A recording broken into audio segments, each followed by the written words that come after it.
Hello and welcome back to the channel. If you are new here, my name is Gracie. So this is my digital journal of reinvention, a journal of starting over. I am currently rebuilding my life and my finances at the age of 37. I document the process, my wins, my losses, honest, real conversations about rebuilding and starting over. So if that sounds like something that you need right now, stick around and subscribe as we learn and unlearn together.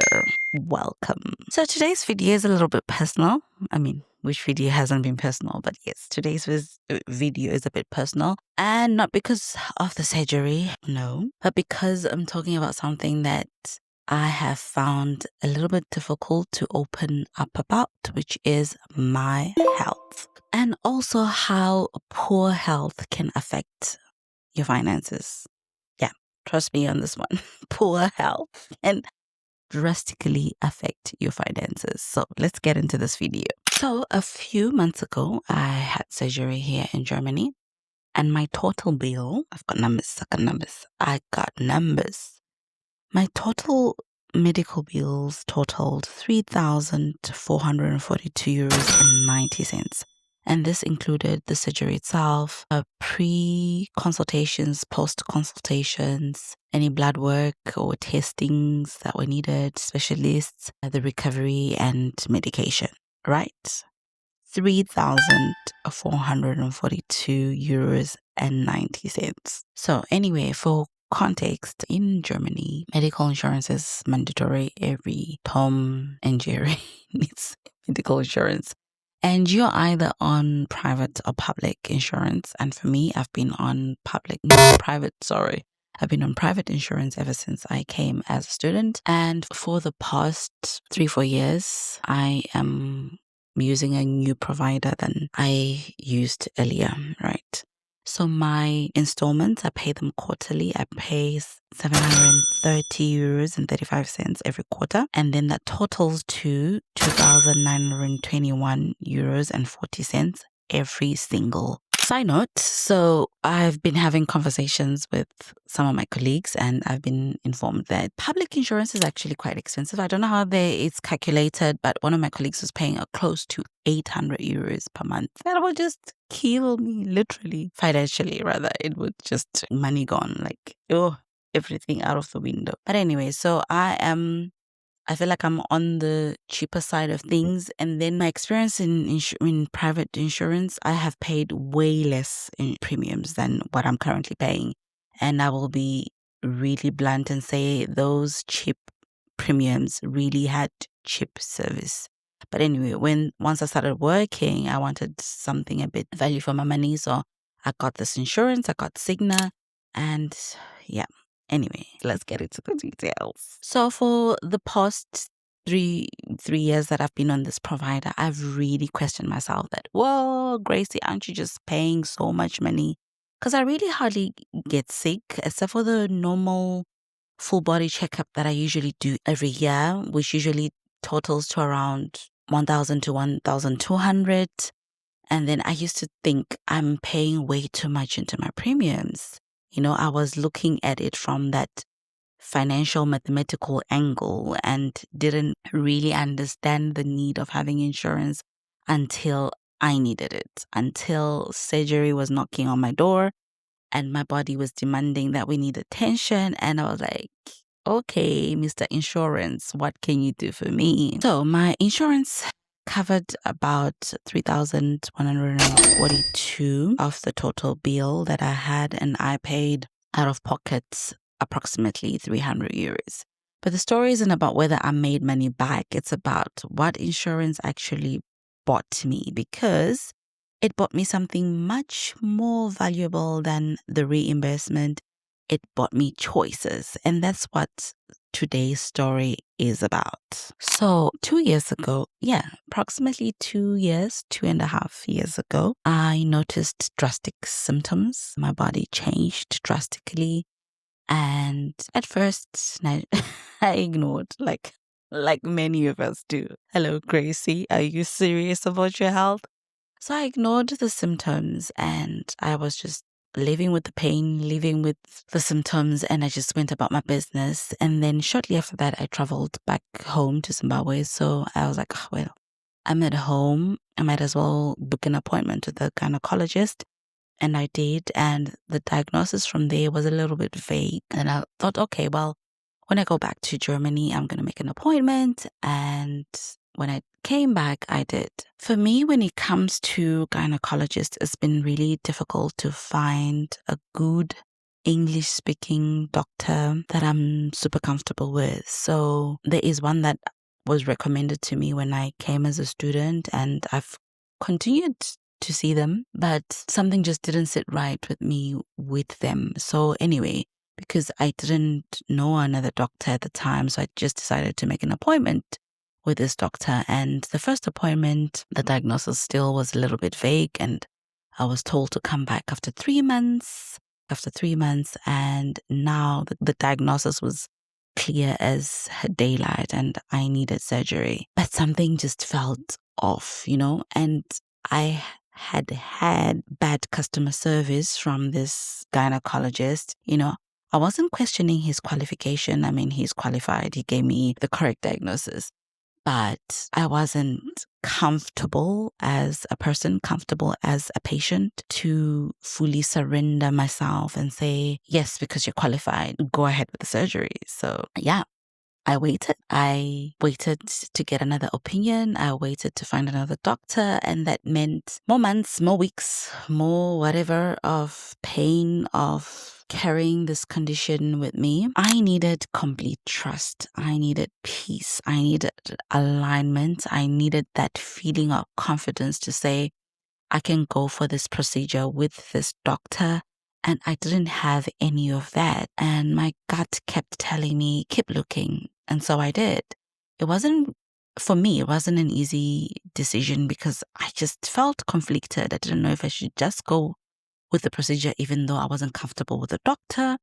And me looking for another opinion or another doctor meant the process was going to be longer. The treatment was going to take possibly a longer time to come. And it meant also more appointments, more waiting. So yeah, and then at the same time, I was feeling like maybe I was just the one who was prolonging my treatment, and maybe I was afraid. So there was just a mixed emotions. But anyway, one thing I will do that I have learned is I will advocate for my body. I will advocate for my health. I will advocate for myself. And so I said, girl, Gracie, we are going to find another doctor, whether it takes us another year, but we are going to do this. And one of the biggest lessons in this experience wasn't even a medical lesson. It was about conversation, because for me, culturally and with my upbringing, it's been difficult to have some conversations about money, conversations about debt, conversations about women's health, conversations about fertility. It's just been difficult for me to unburden about this whole experience to people, even to my family. So one day, I had a conversation with a colleague who's also a friend, and I found myself just unburdening. And I told them about my experience, what I was going through. And they were like, okay, I hear you. They also shared their experience that they didn't have a good experience when they came to Germany, especially with a gynecologist. I mean, it's a protected area. He's sensitive, So anyway, they recommended me their doctor that they're currently using. And unliked the experience that she had. So I was like, okay, let me try, since I'm shopping around for another gynecologist and another opinion.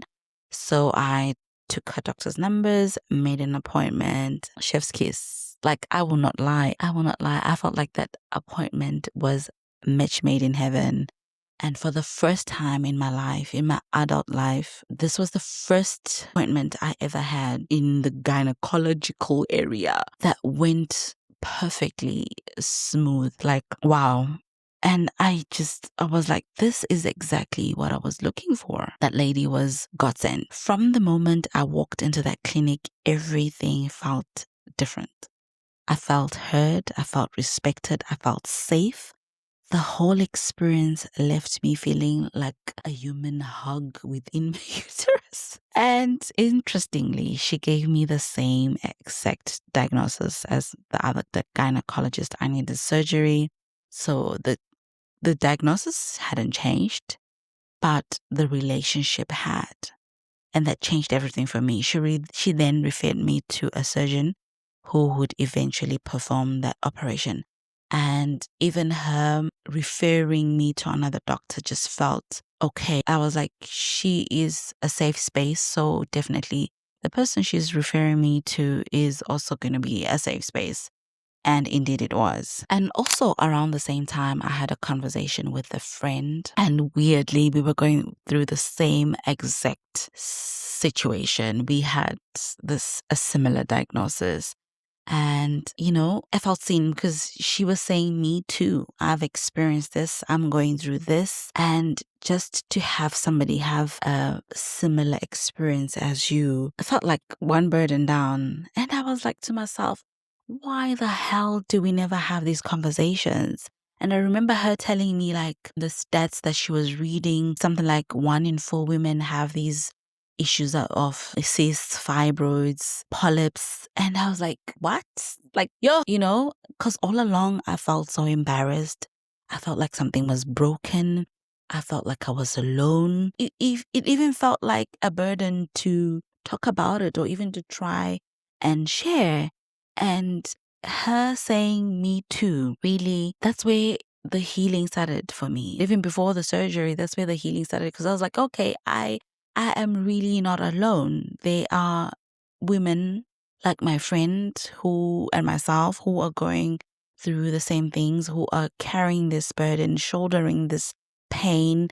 And it's actually normal. I think I actually even read something that said that about 80% of the women will have an issue with either fibroids, polyps, cysts, those kind of, by the time they reach 50, they would have at least experienced something like that. I'm like, what? Yeah, shocking, but it is what it is. Eventually, I met my surgeon, and from the very first appointment, I knew I was where I needed to be. The kindness, the professionalism, the way they explained every single step, even though surgery is terrifying, they somehow made it like I was the only patient in the hospital. And that feeling, it was so priceless.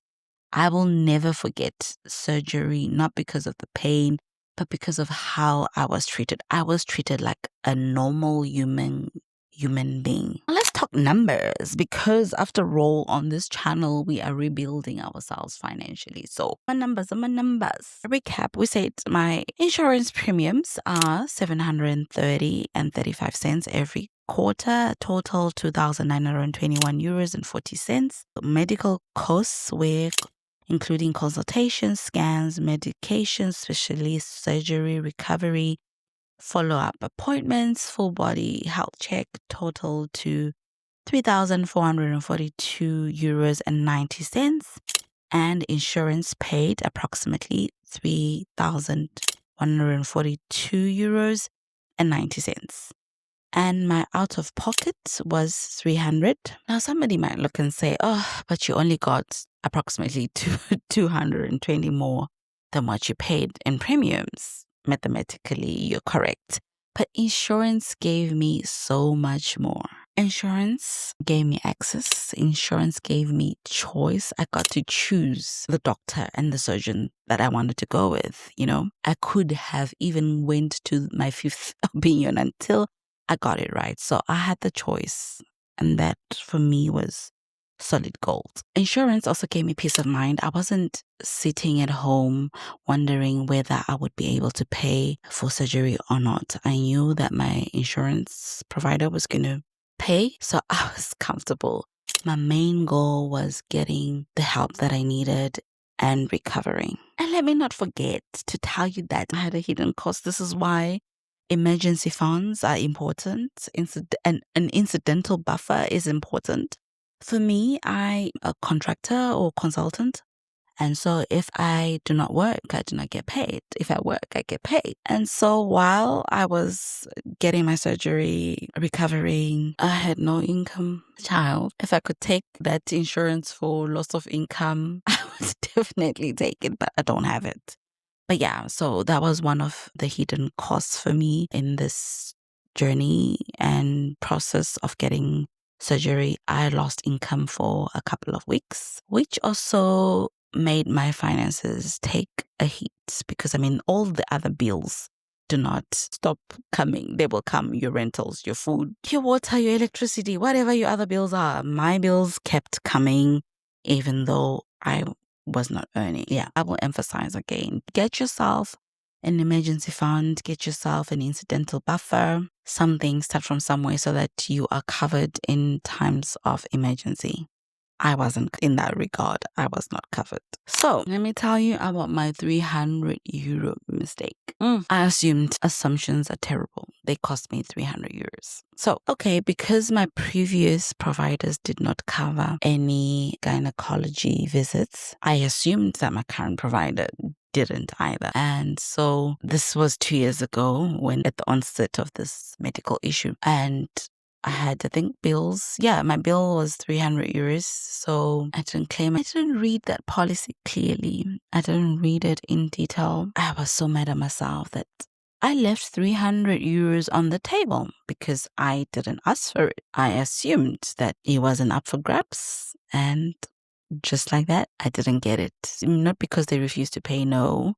I didn't claim because ignorance, such an expensive lesson. Trust me, after that, I went pouring into my policy guide and trying to find exactly what my cover is about. And I got so many surprise things that they cover, like my eye care and vision care, dental care up to a certain amount. And for the longest time, I want to fix my chipped teeth. And all along I thought, I'm going to have to save so much money to do it, but not anymore. So everything is in the pipeline. I am doing things one by one. Tomorrow, I am due for my eyesight check and a renewal of classes, which of course my insurance is going to pay. I'm getting too excited. After that, then it's dental. Okay, but anyway, the lesson was, it's just important to understand also what you have bought. So I had to understand my insurance in depth, And if you don't understand, call your provider to really clarify exactly what it is that you're covered for and not. This whole experience changed how I see and view my body, and also changed the reason why I want to lose weight. At first, I wanted to lose weight because I was like, I want to be a snatched mummy, I want to look good. Yes, I probably want to still look good, but that is not even my top reason. My top reason is I really want fewer doctor's visits. I want to reduce my health risks. I want more energy. Yes, I want to be more energetic. I want to protect my earning ability because if my body is not functioning, I cannot earn. So I need to take care of me. I need to do better so that I can earn. I've realized that my health isn't separate from my financial plan. My health is my financial plan. You can have investments, you can have savings, you can have property, even a good career. But if your health is failing, that's just going to pull you backwards and it's going to make everything harder. So I am going to be investing in my health, in my reinvention. This is why one of my goals is to get healthy and be fit. This is the reason. As we wrap up, if I could leave you with 7 lessons from my experience, from my journey, they would be these. Number 1, listen to your body. Baby girl, advocate for your body. Listen to your body. Listen to your gut, your intuition. Whatever it is, listen to it. It is a source of truth, and it will not steer you to the wrong direction. So listen to your body. Number 2, similar to listen to your body, trust your instincts. If something doesn't feel right, then it is not right. Get a second opinion, a third, a fourth, a sixth, a 10th if you have to. trust your instincts. Better to have 10, 20 appointments, but at the end of the day, you get that alignment, that confidence, that peace that you need when it comes to your health. So trust your instincts. 3, do not choose your insurance based on price, like I have previously done. Choose it on the protection that it gives you, the cover that it gives you. So that when life gets hard, when those medical bills are raining, you know that your cover is solid. You know that the only thing that you have to worry about is getting healthier, getting better, recovering. You don't want to be worried about, I've got 1,000 bill that is unpaid, that my insurance is not going to pay. No. You just want to be in recovery mode, resting, eating, sleeping, enjoying your recovery journey. Number 4, read your policy thoroughly before you really need it. Like, read it, ask for help, ask for guidance, get clarity, like understand it, not after, like somebody we know, not after. Read your policy. Number 5, submit your claim. Just submit. If they say no, we don't cover, then that's on them. But submit. Do not leave any money laying on the table. Baby girl, we are rebuilding our finances, and we are learning that whatever we can save on, wherever we can get a refund, a reimbursement, we're going for it. So submit those claims. Submit them. Just submit. I lost 300 because of assumptions, and I didn't submit. If I had just probably submitted, and then maybe they would have said, oh no, sorry, we don't cover, then okay. But I assumed that they don't cover, and I got nothing. Do not suffer in silence. For me, one conversation led me to the perfect doctor, my perfect doctor. Another conversation led me to feeling less alone. Have that conversation. Unburden yourself. You will find your tribe. You will find the right people to talk to. And that one thing that is bothering you, it can be solved by maybe not entirely, but the start of that solution could be a conversation that you're afraid to have, a conversation that you're embarrassed to have. So go look for your people. You will find them. Have those conversations. Have those difficult conversations. Number 7, take care of your health, because your health is your investment. We don't know how long we're going to live, but then definitely you can have a quality life by taking care of yourself. So let's do better. Thank you so much for watching. If this video resonated with you, please give it a thumbs up and subscribe. This lets me know that you're enjoying these conversations and helps the channel grow. Let me leave you with one question. Have you ever had a conversation that changed the direction of your life completely? Please share in the comments below. I will see you in the next video. For now, ciao.